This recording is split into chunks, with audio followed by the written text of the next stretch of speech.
가슴과 허벅지를 만지는 등 성적 수치심을 느꼈습니다.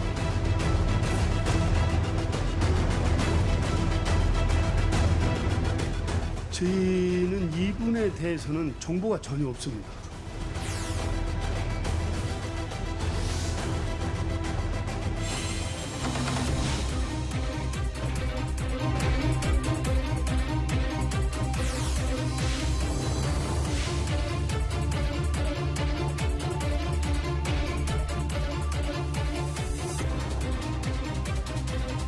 정규 예배 이외의 각종 모임과 행사, 식사 제공 등이 금지되고 출입 명부 관리도 의무화됩니다.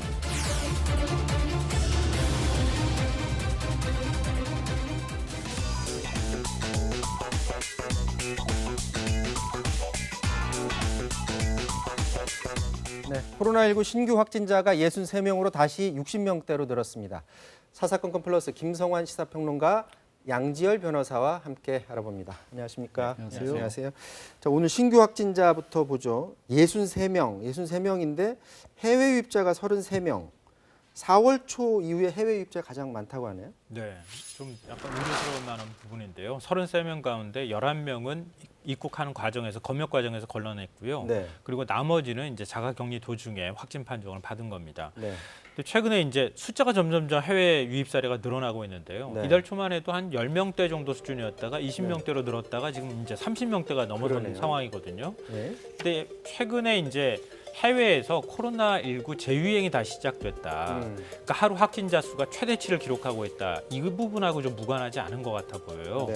그러니까 해외에서 확진자가 늘어나고 있기 때문에 해외에서 감염이 된 사람들이 입국하는 사람들 숫자도 자연스럽게 늘어나고 있는 거 아닌가 싶습니다.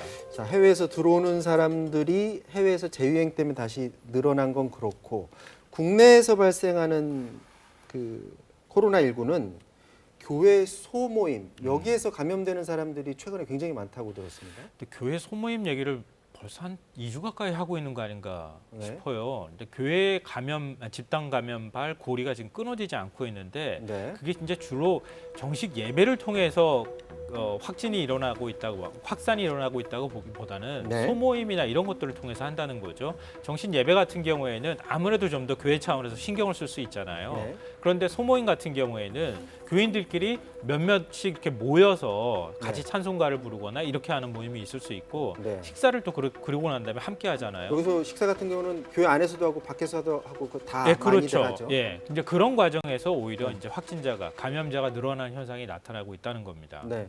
성당은 교회에 비해서 조금 더 좀 규제를 많이 하는 것 같아 보이는데 원당 성당에서 지금 집단 감염이 발생했어요. 근데 이것도 마찬가지로 뭐 미사 때문에 그런 게 아니라 어떤 식사 모임 이것 때문에 또 그렇다면서요? 네, 그러니까 고향 원당 성당인데요. 네. 천주교 같은 경우에는 천주교에서 전체적으로 관리를 하잖아요. 네. 근데 교회는 그렇지 않기 때문에 좀 차이가 있었는데 네. 원당 성당 같은 경우 좀 특이한 현상이 발견이 됐습니다. 교인이 처음 확진 판정을 받은 게 지난 2일이었었거든요. 네. 근데 증상이 발현되기 전인 지난달 24일 마지막으로 성당에 갔어요. 그래서 처음에는 증상이 발현되기 전에 갔다 왔기 때문에 특히 예배만 참석하고 온 줄 알고 뭐 집단 감염이 일어나거나 이러지 않을 수 있다고 생각했는데 네. 교인들이 줄줄이 지금 감염이 되고 있는 상황입니다. 이게 왜 그러냐고 봤더니 예배 과정에서는 접촉이 그렇게 많이 없었고 네. 오히려 예배 끝나고 난 다음에 소모임을 한다거나 함께 식사하는 과정에서 네. 같이 있었던 교인들 사이에서 지금 확진 판정을 받고 있는 상황인 겁니다. 지금 앞서 교회도 그렇고 성당도 그렇고 지금 소모임, 정식 예배나 미사 외의 것들에서 자꾸 발생을 하다 보니까 정부도 이제 급해졌습니다. 정규 예배 외의 모임이나 그리고 식사 모임 이런 것들 다 금지한다 이렇게 밝혔는데 이게 교회뿐만이 아니라 모든 종교 시설이 다 마찬가지인가요? 일단 명확하게 이제 정세균 총리가 발표할 때는 모든 교회를 대상으로 그렇게 말씀하셨습니다. 하지만 종교계 전체에 대한 협조를 또 당부를 했기 때문에 네. 사실상 마찬가지라고 보시면 되고요. 네. 일단은 전체 교회에 대해서 이 모임, 행사 그러니까 정규 네. 예배 외에 식사 제공 같은 것을 아예 금지를 했습니다. 이거는 감염병 예방에 관한 법률에 의해서 집합금지 명령이 내려진 겁니다. 네. 그렇기 때문에 이거를 위반했을 경우에는 그 모임을 주최한 사람도 이 벌금을 받게 되고요. 모인 사람도, 그러니까 모이는 것 자체를 금지했기 때문에 이 행사를 주최하지 않은 단순 이용자도 마찬가지로 감염법 예방법에 의해서 처벌을 받을 수가 있는 상황이고요. 처벌을 떠나서 지금 사실 앞서 평론가님 설명해 주신 것처럼 정규 예배 같은 경우에는 뭐 거리를 뛴 채로 신도들도 뛰어앉고 설교를 하신 분도 떨어진 상태에서 네. 일방적으로 한쪽에서만 얘기하지만 소모임 하면 각자 이렇게 서로 대화 같은 걸 많이 하게 되잖아요. 네. 뭐 비말 감염 위험이 극도로 높아지는 거기 때문에 전문가분들은 뭐 단순하게 종교 단체에서 모임뿐만 아니라 가정이나 사회에서도 5명 이상의 모임은 당분간 자제해달라고 지금 얘기를 하고 있습니다. 이 정부가 챙겨야 될 게 많은 것 같습니다. 종교 시설도 잘 챙겨야 되는데 확진자가 확진 판정 받은 이후에 잠적했다. 네. 이런 일이 발생했죠. 광주의 118번째 환자 같은 경우에 네. 오전에 확진 통보를 받고 나서 본인이 뭐 경제적인 사정이 좀 좋지 않았던 네. 모양입니다. 이게 가서 이 음악 구급차를 보는데 이 잠적을 한 겁니다. 그래서 네. 결국 경찰이 황급하게 추적에 나섰던 결과 거주지에서 55km 떨어져 있는 공사장에서 발견이 된 거예요. 네. 그리고 이동하는 과정이라든가 공사 현장에서 또 그날 또 친지들도 한 2명가량 만났다고 합니다. 다수의 밀집 접촉자들이 발생을 했고 그래서 그 분들에 대한 전남대 병원에서의 검체 검진 동시에 공사 현장에 대한 방역 작업을 한 그런 상황입니다. 뭐 이거 말고도 방역 수칙도 안 지키고 집에 있으라고 그러는데 집에 안 있고 이런 거 계속 발생하고 있어요. 지난 4일 기준으로 보니까요, 이 감염법 방역법 위반 사례가 1,071명이나 된다고 합니다. 네. 그 중에서 자가격리 위반이 478명으로 가장 많고 네. 그 이외에도 집합금지 위반이 400여 명, 또 이 초기에 집회도 많이 있었지 않습니까? 특정 뭐 종교 단체에서 집회 금지도 한 100여 명 가량 이른다고 하니까 생각보다 저도 보고 깜짝 놀랐습니다. 아니, 왜 지키라고 하는 거 왜 이렇게 안 지키는지 모르겠어요. 그러니까 뭐 각자의 사정들은 여러 가지 이유를 들고 있지만 그 중에는 좀 납득하기 어려운 부분들이 있어요. 단순하게 답답하다든가 조금 전에 이제 광주 사례 같은 경우에는 경제적 이유를 얘기로 들었지만 다른 분들 같은 경우에는 그냥 이 지시, 그러니까 이 코로나19의 심각성에 대해서 아직도 제대로 파악하지 못하고 있는 게 아닌가 싶습니다. 자, 지금 국내 상황은 문제점이 지적됐는데 지금 오랜 기간 그 문제가 개선이 안 되고 사람들이 지키라는 것 계속 안 지키면서 문제가 지금 반복이 되고 있습니다. 다른 나라 상황 한번 살펴보도록 하도록 하겠습니다. 그동안 그 브라질 대통령이 그 마스크 쓰라고 하는데 트럼프 대통령과 마찬가지로 이제 마스크 안 쓰고 지지자들 만나고 해서 논란이 돼 왔었는데 브라질 대통령이 확진 판정을 받았습니다. 준비한 영상 보도록 하겠습니다. 지난 4월입니다. 마스크도 쓰지 않고 상점 직원들과 이야기를 주고받고 지지자들과 얼굴을 맞대고 셀카 찍기를 즐겼던 브라질 대통령. 네, 지난달 23일입니다. 브라질 연방 법원이 마스크 착용을 명령하자 결국 마스크를 썼는데 지난 7일 코로나19 확진 판정을 받습니다. Era como uma chuva, né? Vai atingir você. Alguns não, né? Alguns tem que tomar o maior cuidado. Cara, aqui tá certo? Tá aqui. Quiser ver minha cara, eu tô bem, tranquilo, graças 자, a 그런데 Deus. 기자회견 후에 본인 tudo em 몸 paz, 상태가 obrigado a todos aqueles que 좋지 않다면서 좋다면서 마스크를 벗어버렸다고요? 자, 지금 저 장면을 봤더니 지금 확진 판정을 받았는데 마스크를 본인이 벗었습니다. 저 앞에 카메라 기자들도 있고 네. 기자들도 쭉 서 있는데 원래는 당연히 이걸 썼어야 되는데 그렇죠.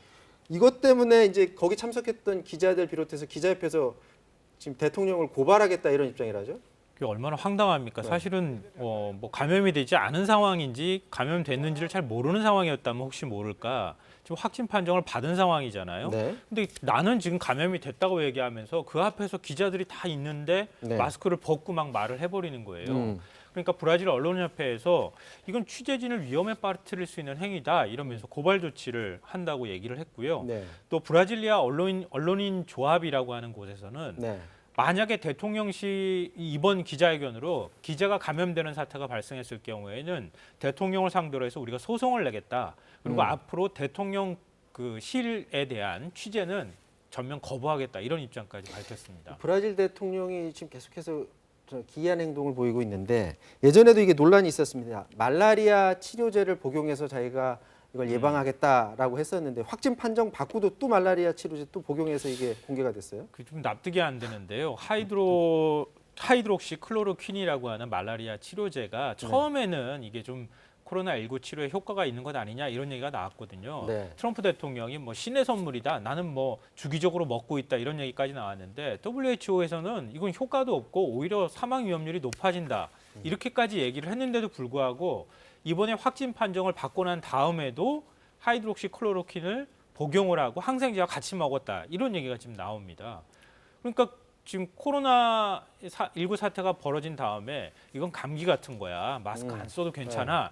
이렇게 얘기하고 난 다음에 확진 판정을 받고 난 다음에도 말라리아 치료제 먹으면 괜찮아. 이걸 지금 얘기하고 있는 거죠. 그럼 국민들한테 신호 주는 거잖아요. 그러니까 말라리아 말도 안- 치료제 다 먹어라. 그러니까 말도 안 되는 걸 하고 있는 거죠.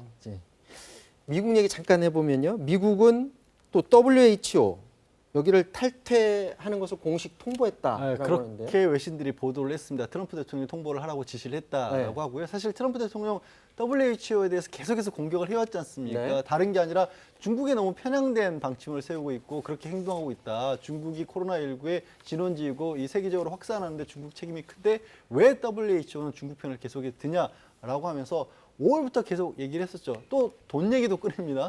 중국은 4천만 달러 내고 미국은 4억 5천만 달러 내고 있는데 10배나 더 내는데 왜 중국 편을 드냐라면서 지원을 잠정적으로 중단을 하기도 했었고 5월 말쯤 되면 계속해서 이런 식으로 가면 우리 아예 영구 탈퇴하겠다라고 이미 얘기를 했었는데 그거를 실제로 뭐 3줄짜리 짧은 통보문으로 공식 탈퇴를 하겠다라고 했는데 실행되기까지는 시간이 좀 걸린다고 해요. 완전히 이 정말로 정상적으로 탈퇴를 하면 1년이 걸린다고 합니다. 내년 7월에 그 실행이 효과가 생긴다고 합니다. 이게 WHO가 활동을 제대로 하기 위해서는 미국의 재정적 지원이 굉장히 절실한데 실제로 그렇게 되면 활동에 큰 타격이 있을 것 같습니다. 자, 이 얘기는 여기서 좀 마무리하도록 하고요.